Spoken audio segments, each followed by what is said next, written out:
dalam rangka berkesinambungannya kaderisasi GMKI Cabang Biak untuk mewujudkan tugas dan panggilan. Maka GMKI Cabang Biak melaksanakan masa perkenalan dan penerimaan anggota baru angkatan ke-7 yang diikuti oleh 58 mahasiswa Kristen yang tersebar di berbagai perguruan tinggi yang ada di Biak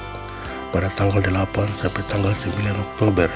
tahun 2021 di Gedung Aula LLK Biak, Jalan Soridoraya. Pada kegiatan tersebut menghadirkan pemateri antara lain Bung Edi Wai dari Bapeda Provinsi Papua, Bing Yemi Mamsiren dari KPU Biak Numfor,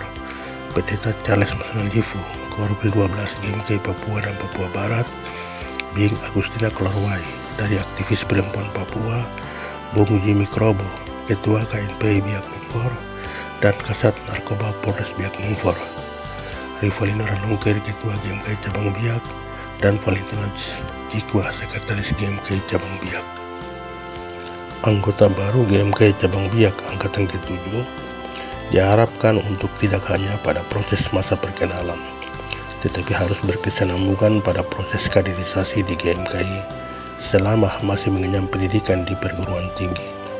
sehingga akan disebut sebagai kader yang benar-benar paripurna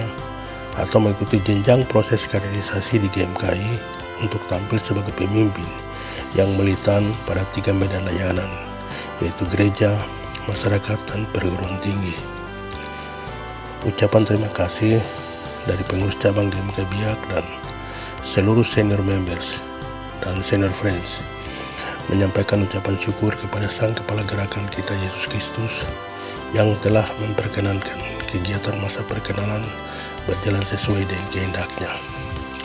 Ucapan terima kasih juga dari pengurus cabang GMKI Biak dan seluruh senior members dan senior friends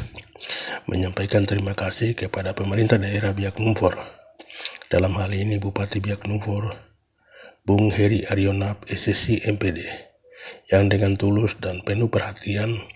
terhadap kaderisasi GMKI di Biak untuk terus bertumbuh dengan melalui bantuan dana hibah dan bantuan 1 unit motor roda 2 untuk kelancaran aktivis GMKI Cabang Biak. Akhirnya tinggi iman, tinggi ilmu, tinggi pengabdian. Shalom, ut omnes unum sin. Saya Edi Nawak, mantan sekretaris GMKI Cabang Biak 2010-2012, menyampaikan kabar ini.